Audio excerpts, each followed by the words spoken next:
What time is it?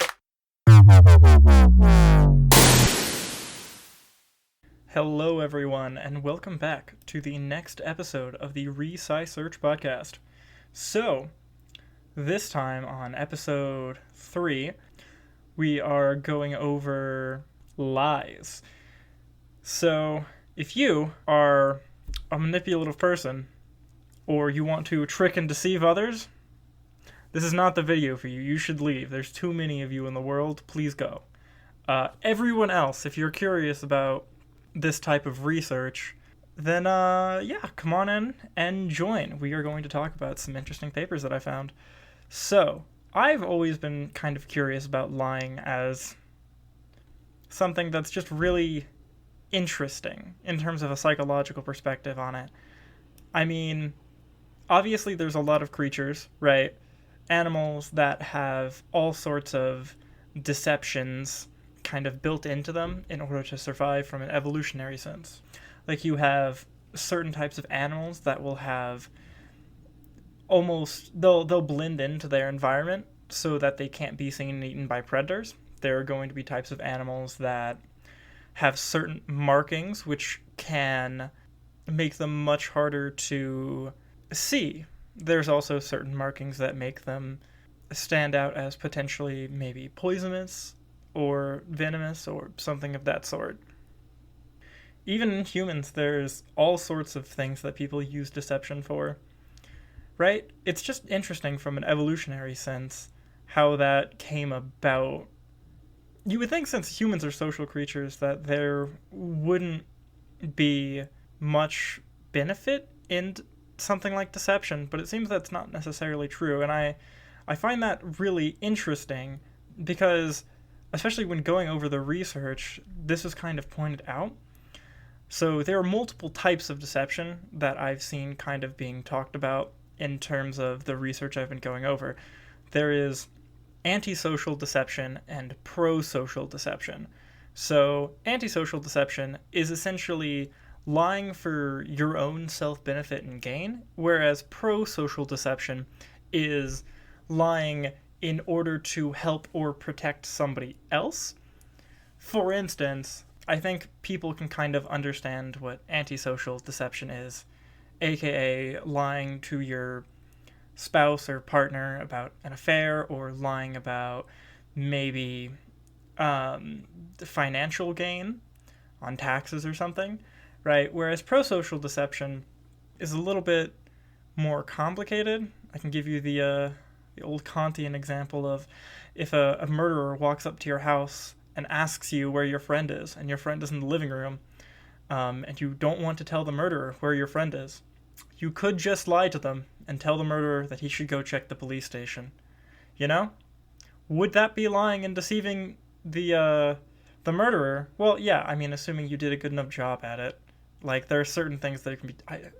is that even deception if it can really be interpreted as sarcasm? You know what, this is beside the point.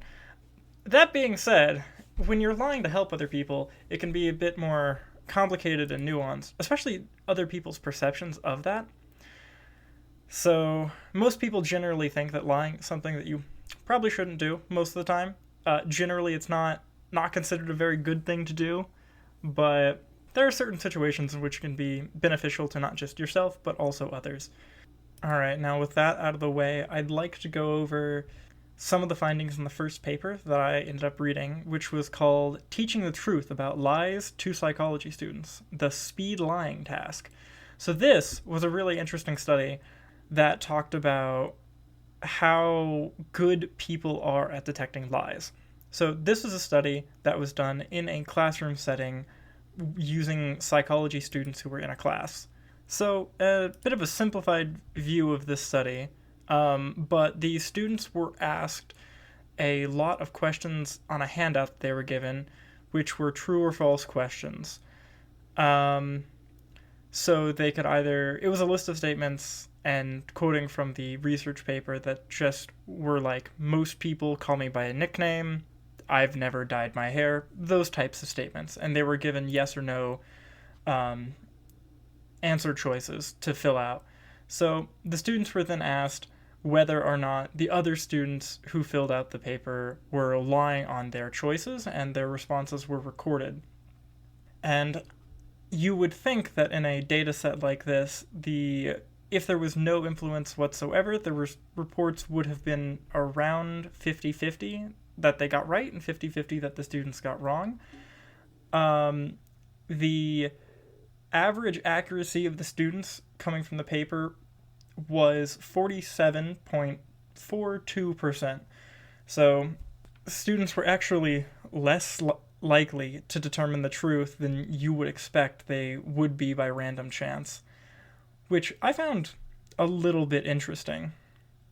Not to say that people are just bad at detecting lies or that there's any reason for that number to be below 50%, because it's still within the standard deviation of around the 50% mark, which was interesting. But the paper essentially shows that students were ultimately not very good at detecting if any of the statements were lies or not. I would like to mention, just in terms of the statement itself, or the study itself, that it does kind of prime the students to think about lying when they're doing this test in the first place. I will say, I feel like in an actual situation where someone is going to be lying to somebody else, the person who's trying to detect it is not going to be primed in order to try and see if they're being lied to. Most of the time, people are just going to accept it at face value. I'd also like to point out, in the study, they also measured the students' belief about their own ability to detect lies and found that it doesn't correlate whatsoever to the data that they collected to these students. So it seems that belief in whether or not you're good at it really doesn't actually change very much on if you actually are good at detecting lying or not. And for the most part, most people are not that great at it.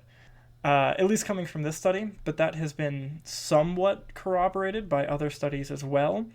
I should mention, though, that some other studies have found that humans are better at detecting lies, slightly, just barely, than you would think by probability alone.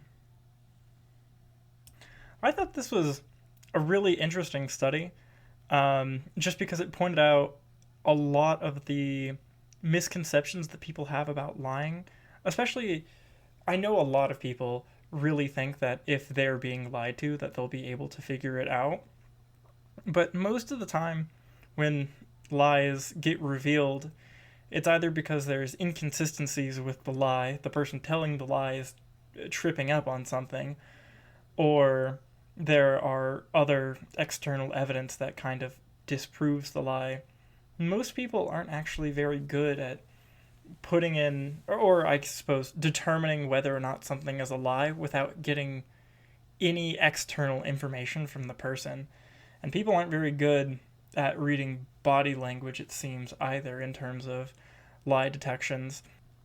Another paper that I ended up reading was called Understanding Lies Based on Evolutionary Psychology, a Critical Review.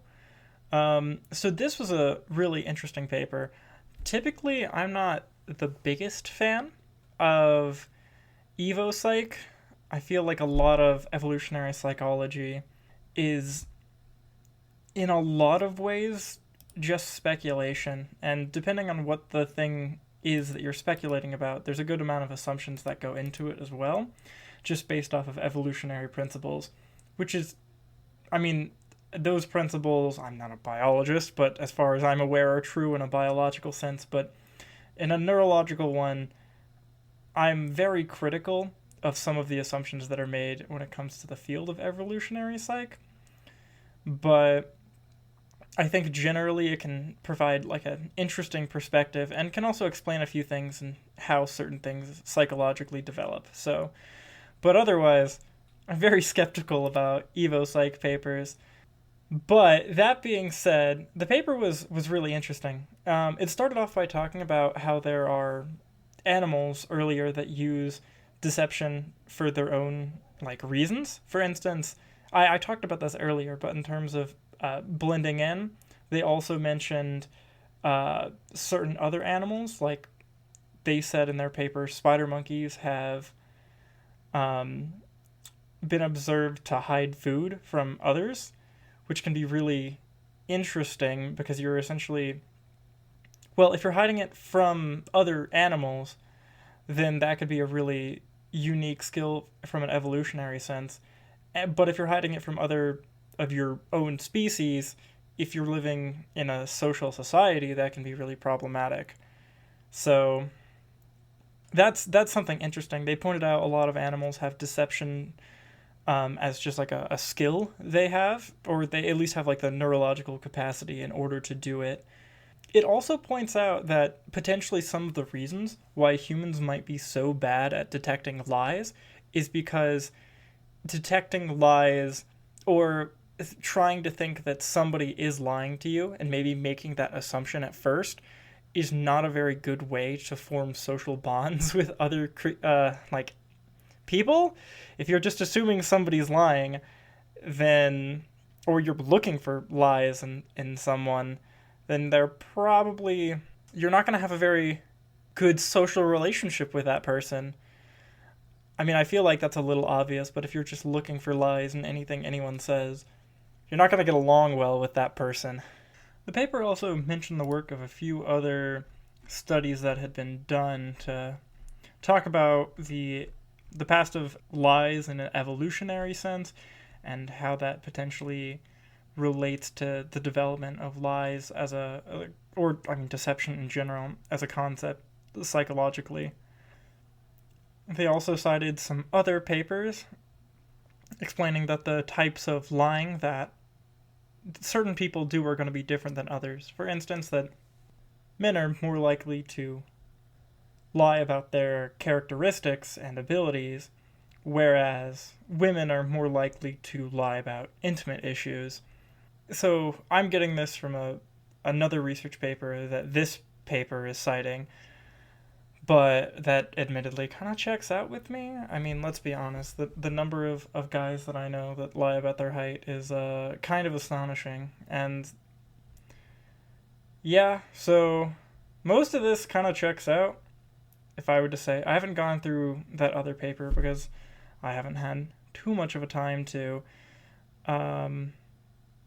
There are also differences from which this paper cited from a different paper in terms of women saying that they'll usually lie in situations which they interact in a non-anonymous way. Men, on the other hand, will be more likely to lie if there is money involved or some sort of financial gain. Now, all of that being said, I don't really know necessarily in terms of genetic components how much of this is genetic or if it's environmental. I would care to wager that a good chunk of the specific things that people are going to be lying about are likely due to the environment that they're put in, especially because there's a lot of people who probably don't really lie about any of those things whatsoever in any of the groups mentioned. So it's really got to be on an individual basis. And in terms of what they lie about, they probably lie about specific things because it's culturally accepted that they're able to do so. I mean, just bringing up that one example I had about a bunch of guys lying about their height.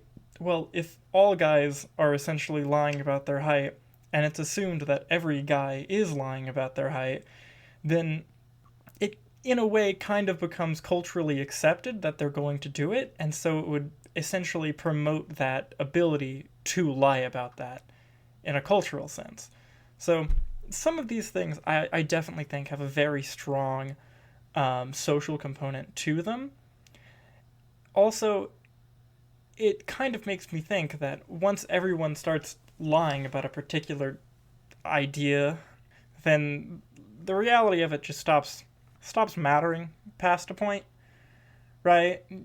At a certain point, you're all just kind of like flinging words around that everyone knows isn't true, but maybe that is kind of the point. Either way, I definitely do think that there is some beneficial social aspects that probably stem from evolution in terms of why we lie, and probably even some parts about what we lie about. I mean, I would honestly just believe that by just showing that other social animals lie, period, that there's probably some influence in the evolutionary process on that. And I think generally speaking, it can help create social benefits by potentially lying to avoid negative outcomes or lying to preserve good ones in terms of small social groups that you're trying to protect. There's also another study that I wanted to talk about called Children's Evaluations About Lying for Prosocial and Antisocial Reasons. This was a study that essentially asked children whether certain types of lying were better than others.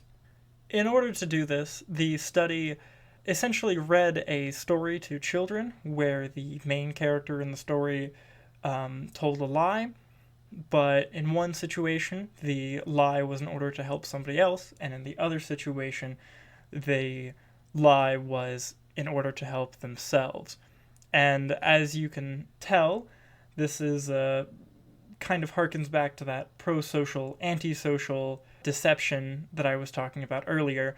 So in this, children rated that the person who was lying on behalf of other people were generally, or I suppose that action was generally viewed more positively than the person who was lying for their own sake. This is a fairly simplistic study in terms of design, but I think that the outcome of it is actually really interesting. And I think most people, when they think about lying, if you're doing it on behalf of someone else, it's generally not seen as bad, especially if you're trying to build a relationship with that person or protect them from something. And I think that's reflected a lot in our society as well about deception. It's nice to have the data shown out like this to reinforce something that I feel like most people already have kind of a belief about, but the empirics about it is really interesting and nice to have as well. Along the same vein of having research backing up information that is generally already at least somewhat assumed or understood, I read a study called How Confident Are You at Lying? In the study, they found that anxiety, in terms of confidence level, is pretty heavily tied to lying, right? So if somebody is lying, they're a lot more likely to not make eye contact, touch their hands, stutter, or just have a general visible unease about them. So lying, they found, is pretty heavily correlated to confidence. In fact, they would even say that lying decreases confidence, which I thought was an interesting angle to go at. Not because, I mean, you can think that confidence would make you better at lying or make your lies more believable, but lying actually decreases confidence because you're, well, I would assume, probably worried if the other person is believing you or not. It also is kind of interesting to think about. Maybe that's only true about certain things that you care about. For instance, if somebody just told me to tell a lie, I would probably lie knowing that the other person just isn't going to believe me because they just told me to lie. But if I'm doing it to somebody and I actually want to get them to believe the lie, I would have a lot more anxiety about that.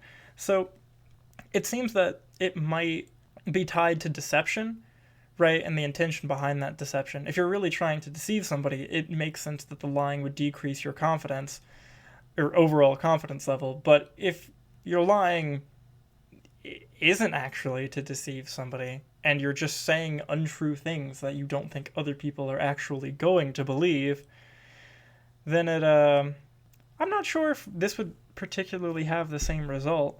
Although I don't really know how many people go around lying with the intent that other people aren't going to believe them. But that's also heavily related to sarcasm in a way, because essentially, if you're being sarcastic, you're saying something that obviously isn't true and people aren't going to take literally. So it's hard to say. The more I think about it, there's kind of a blurry line between there. And on this related topic, there was another paper that I read called "Who Did I Lie to That Day? Deception Impairs Memory in Daily Life." So this paper was along the same train of thought, essentially. In this study, they found that it is difficult for people to keep track of who they lied to, and they're not as good as remembering who they lied to as somebody who was being honest would have been. They had the participants split into two separate groups. The participants were split into the dishonest group and into the honest group. They kind of self-selected into these groups. I also noticed that for some reason in the study, the women almost outnumbered the men in the participants nearly 10-1, which I found that a little interesting. I'm not really sure what to make of that or where that effect would come from. I know that the study said that it was done at a university, and I can't remember which. Maybe it just has to do with the fact that psychology is a very heavily female-dominated field, and the people who are likely doing the study are probably psychology students, which are likely going to be overrepresented. So maybe that's where the disparity comes from, although I don't really see why that would have any implications on the effect. But it's just something I found interesting reading the study. The study also mentioned that in addition to the memory effects, this study didn't find any DIF effects or denial-induced forgetting effects. For those of you that don't know what that means, that's all right. I didn't really understand it until having to look it up myself. What I think it means is that when people lie about something, the truth of the matter or their experience kind of gets a little distorted. So if, you tell yourself a lie over and over and over again, you kind of start to believe it.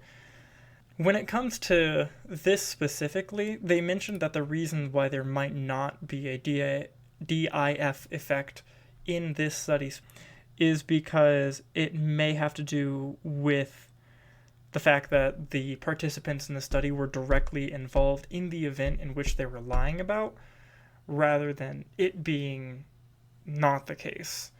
So, because they were directly involved and experienced it, they have a memory of that experience in another way. So it may be the case that the DIF effect wouldn't be present in memories where there are other reasons than just the information itself. That's the reason you remember it. Alright, well that is a synopsis and a little bit of analysis of everything that I read this week. I think that it might be better for me to do a bit more analysis and a bit less synopsis in the future. Well, either way, I hope you all are definitely enjoying my development of this channel. But, I should also mention an update. There's not going to be an episode in the next couple weeks, because I will be taking a slight vacation to Alaska in the summer, just so you all aren't missing anything. It's not up there. But in August, we will have the next episode of this coming at you. So be ready. Alright, until next time. Later, guys.